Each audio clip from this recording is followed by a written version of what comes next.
OC World is made possible by the generous contributions of the Marisla Foundation, the Keith and Judy Swain Family Foundation, and viewers like you. Thank you.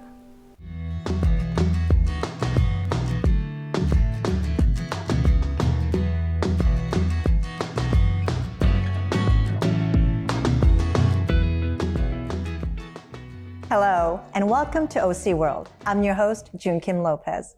Today we're going to talk about water, something that is near and dear to my heart. Everywhere you look, there are bleak headlines about our water situation. Climate change, aging infrastructure, water quality concerns, impact to economy and people are just some of the pieces that make up California's water crisis. And as a general manager and CEO of Molten Miguel Water District, I can attest firsthand the seriousness of what we're facing. What would you say if I told you that more than 1 million Californians today do not have access to safe drinking water? That a small town in Fresno area ran out of water as a child watched her home burn down because there was no water to fight the fire? That the Delta, which is the water artery of California, is below sea level, and an earthquake north of 6.5 will cause seawater intrusion and wreck our economy to a tune of trillions of dollars. And that the Colorado River, another key source of water for the state, is at an all-time low as water levels fall daily, and the 7 states that take water will negotiate a contentious allocation of its supply just a few years from now, battling for a resource that sustains life and local economy. Clearly, we have a problem. To help us understand where we are as a state and what actions and plans are underway to help us through all this is Wade Crowfoot, the Secretary of Natural Resources Agency. He is the man when it comes to water and the state's natural resources, working on behalf of Governor Newsom.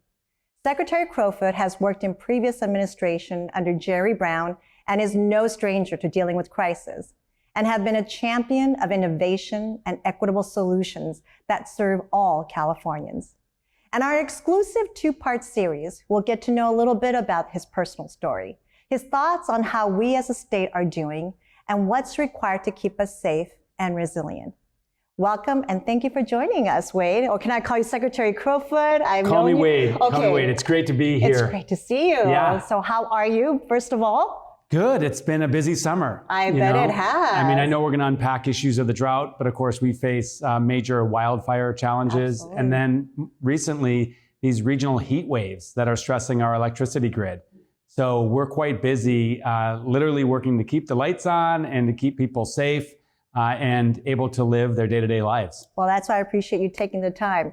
But for viewers who are not familiar with the agency, tell us a little bit about what California Natural Resource Agency does and your role as the secretary. Sure. So the state has about a dozen very large agencies that advance work on behalf of state government. So we have a Department of Corrections that maintains our prisons. We have a Department of Transportation that builds our transportation infrastructure. We have a Department of Housing. So our agency is focused on stewarding the natural resources as well as the cultural and historic resources of the state. So we include in our agency departments like CAL FIRE, of course, which folks know, our state park system, our Department of Water Resources, our Department of Fish and Wildlife, California Energy Commission, the Coastal Commission, and 10 state conservancies, among others. So it's a big agency. We're almost 25,000 employees. Focused on really ensuring that California's natural resources, our environment, are as healthy and beautiful as it needs to be.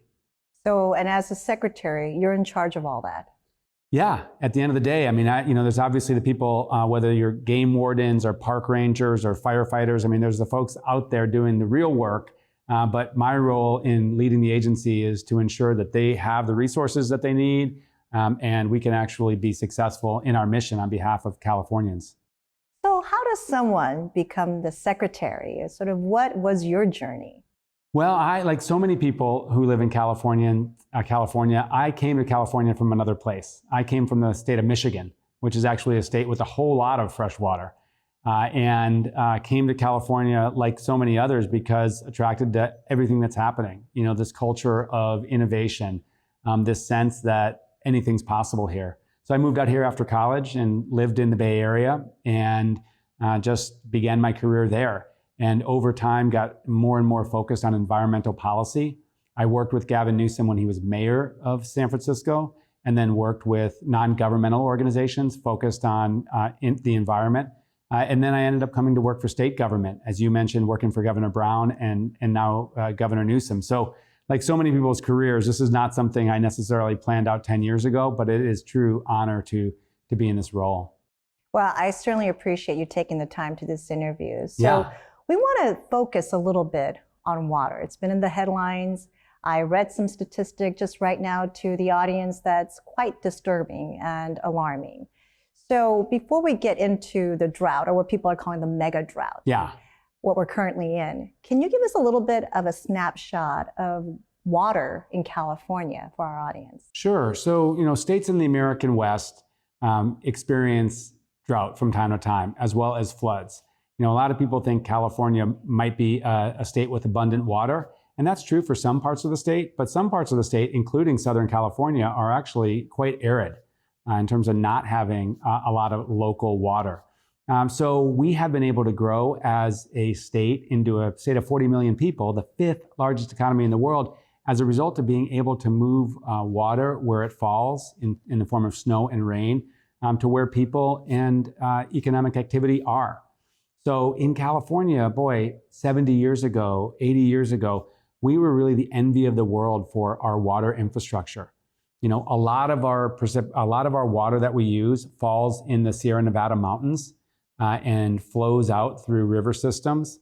And part of what we've been able to do over the last 100 years is capture a portion of that water and spread it around the state, to Southern California, to the Bay Area, to the Central Valley, where agriculture is huge. And that's been successful.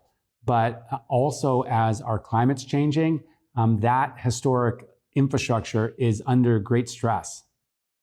So is it true there's enough water in California to serve all people? It's just that where the precipitation occurs versus where the needs are, that it's in different locations. So it's about conveyance and how we manage through all the different laws and the systems.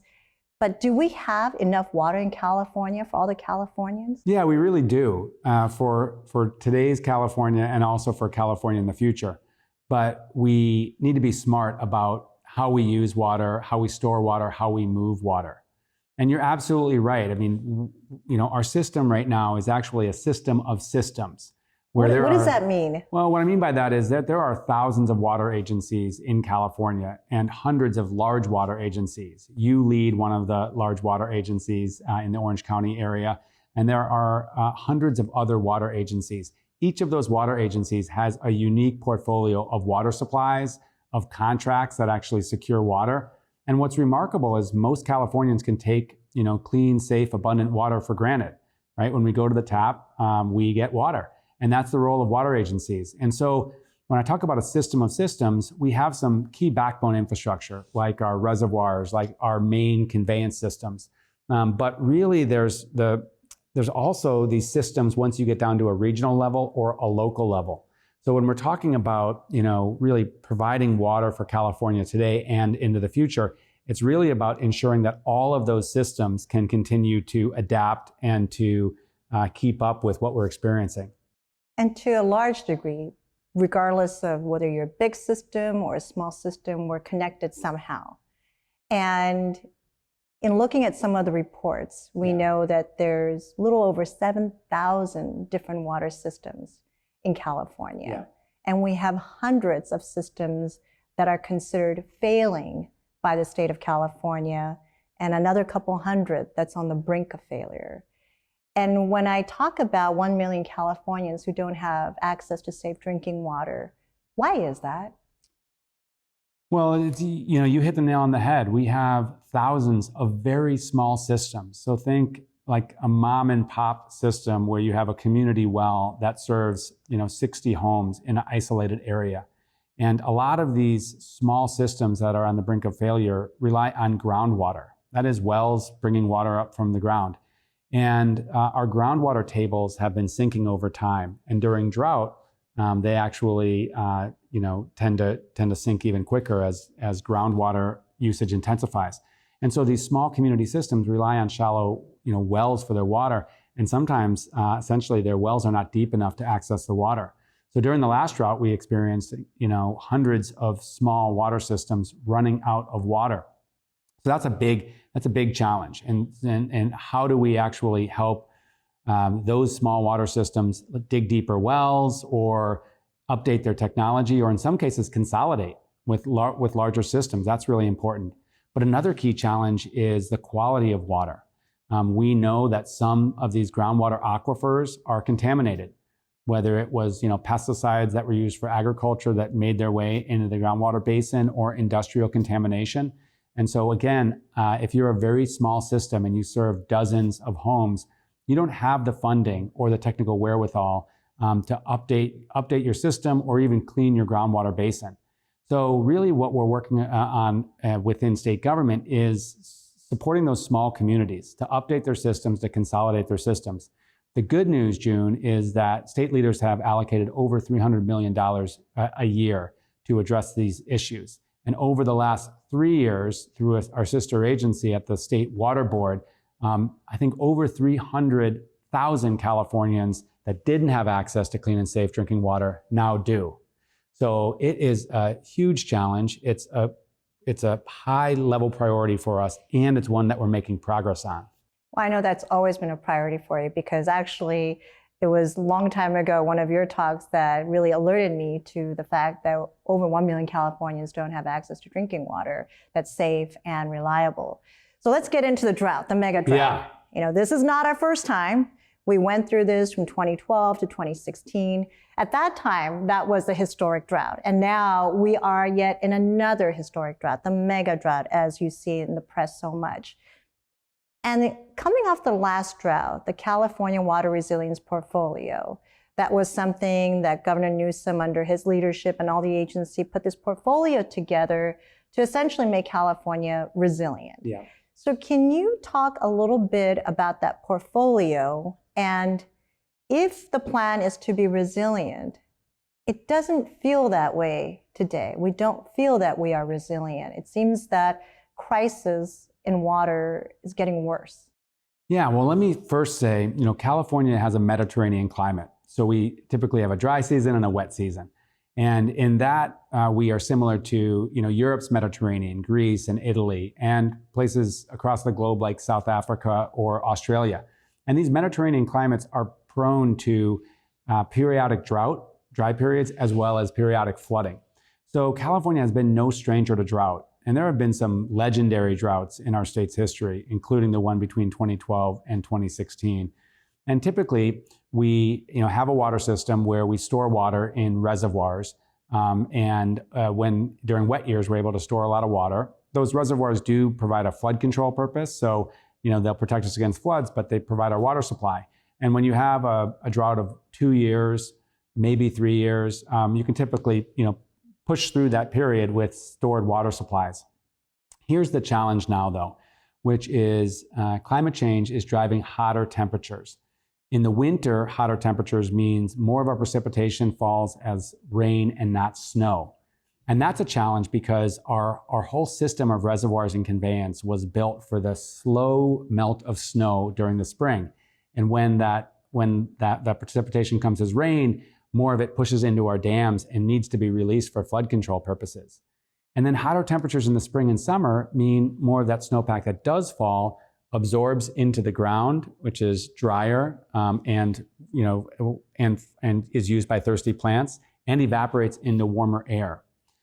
So right now we're experiencing a new phenomenon within our current drought, where far less of the snow that does fall is finding its way into reservoirs as a result of those hotter temperatures. So we know that we've needed to build drought resilience. And as you mentioned, we have essentially a master plan for water under Governor Newsom to drive that resilience, to update our systems, update our management.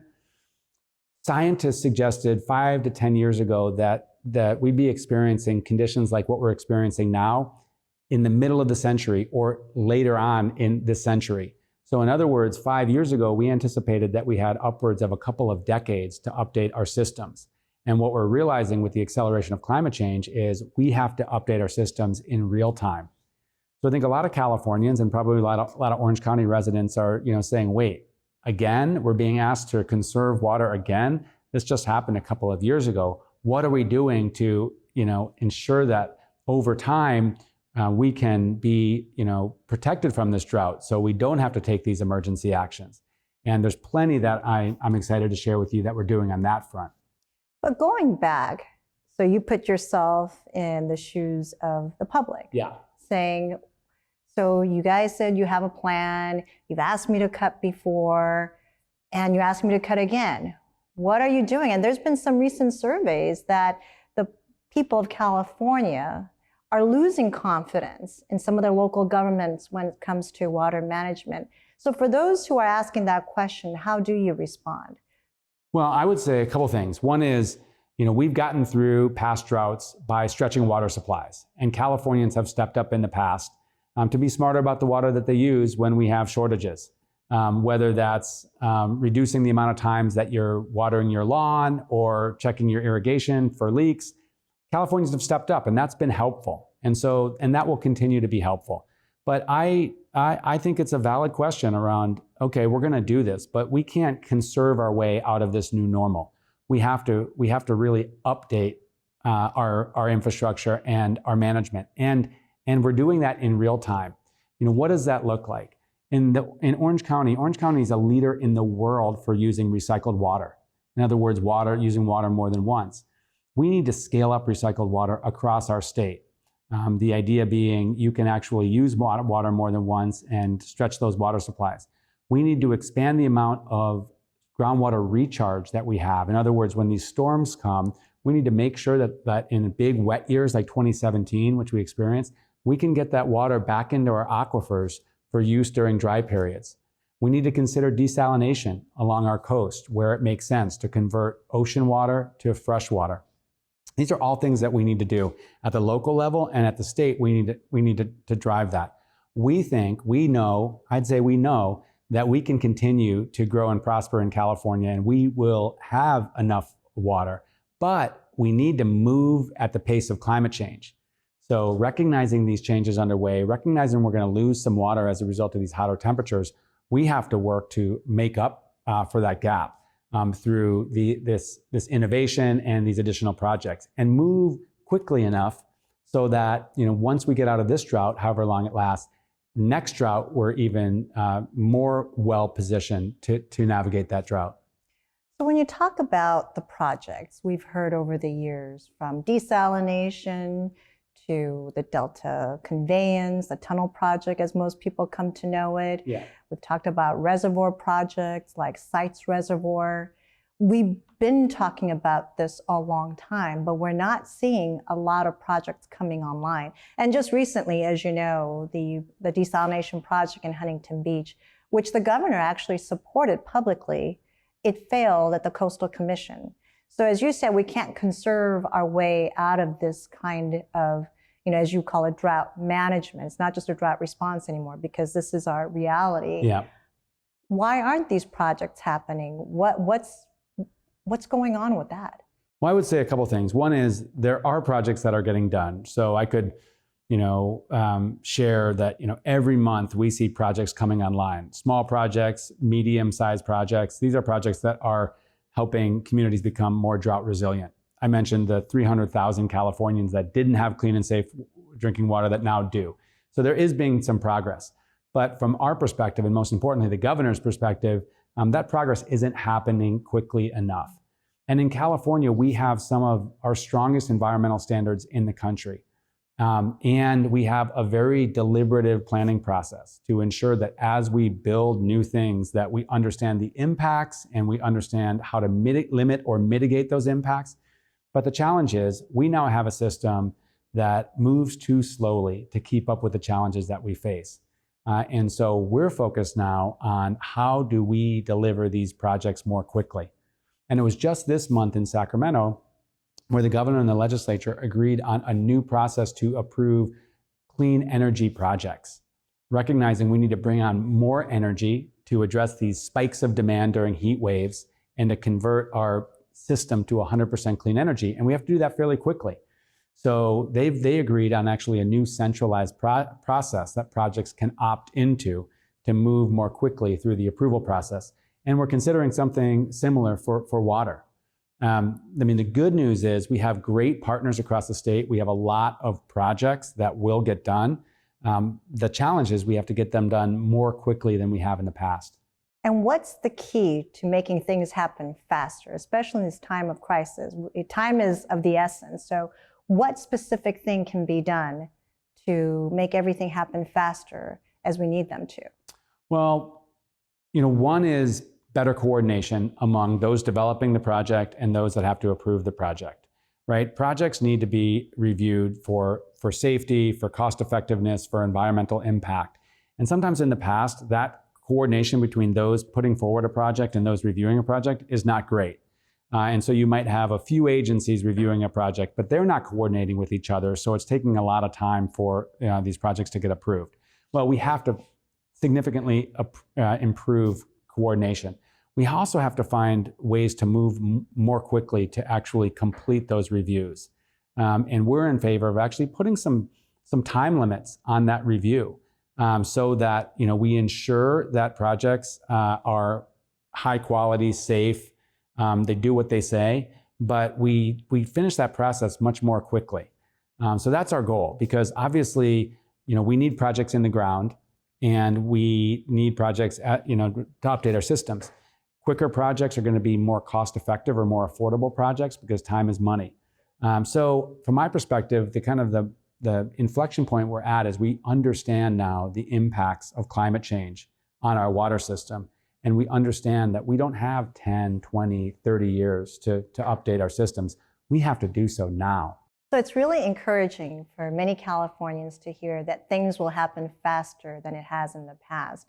But along with quickening up some of these processes to make these projects come online, what else does the governor have as part of his vision to keep California resilient against these worsening conditions, climate change, and other factors that contribute to water availability and access to all Californians? Well, fundamentally, we have to update our infrastructure to capture that precipitation when it comes. Scientists tell us that, over time, we'll continue to receive about the same precipitation that we're experiencing, or receiving in a given year now, but in more intense winter storms. And as I said before, more rain, less snow. So we have to update our systems to actually capture those big winter storm events effectively. And we have certain challenges with that. So for example, a lot of our water supply for the state is conveyed off the Sacramento and San Joaquin rivers through the Bay Delta. And we have a conveyance system in the Bay Delta that essentially is comprised of levees or dikes, essentially channelized rivers. And that levee system is tremendously vulnerable to earthquake, to sea level rise and saltwater intrusion into the Bay Delta. And during winter, we also have challenges around pumping that water from the Delta as a result of a lot of endangered species we have in the Bay Delta, because it's this tremendous hotspot for biodiversity. So we have to modernize conveyance through the Delta in order to capture those big winter storm events and actually move the water from Northern California into aquifers in the Central Valley and into reservoirs in Southern California. So fundamentally, we're really focused on quickly adapting our water system to the new normal of climate change. And that's something we haven't faced before.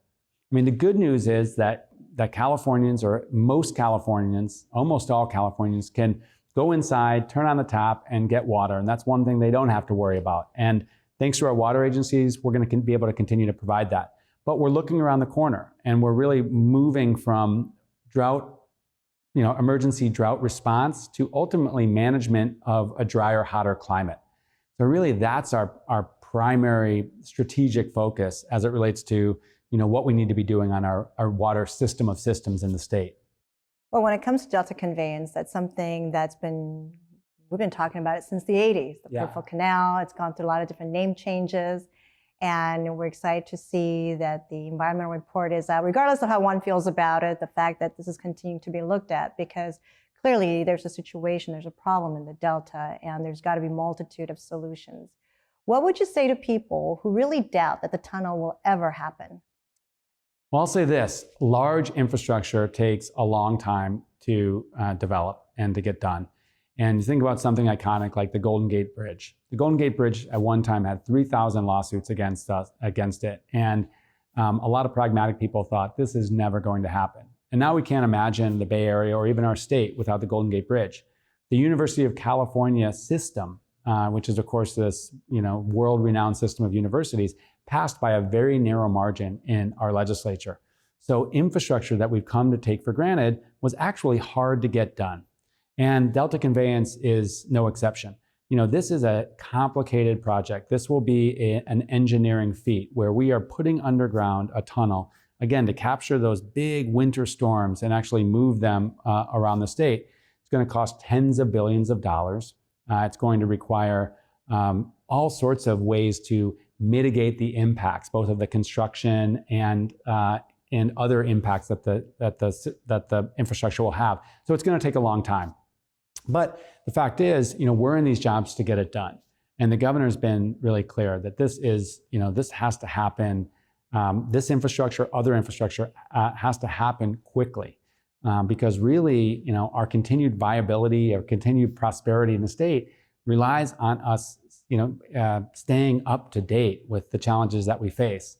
And water is a really good example of where we've done remarkable work over time. And again, this water systems has allowed us to grow as a state.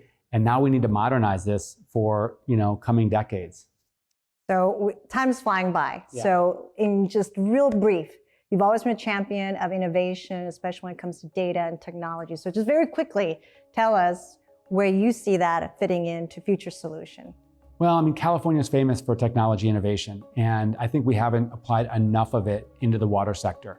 There are water agencies that are doing wonderful work, like digitizing meters so that they can tell their customers quickly if they're experiencing leaks, or providing for handheld phones to actually get data in real time for consumers. There's a lot of that we can deploy. We just need to deploy more of it more quickly. And I think if we're able to actually deploy more technology and really update our water systems and utilize what we know we can utilize on technology, we're going to be better off for it. We're going to be more efficient with the water we use, and ultimately we're going to be better stewards of the precious resource that we have. Well, thank you so much. And thank you for joining us today at OC World. We had a great conversation with Secretary Wade Crowfoot. So don't miss us next Monday when we continue with our Part 2 conversation. We're going to talk about climate change and all the impacts that it brings and the consequences of inaction. And we'll also get a little bit up close and personal with the Secretary to learn a little bit more about his own personal story. So until next time, stay safe and be well.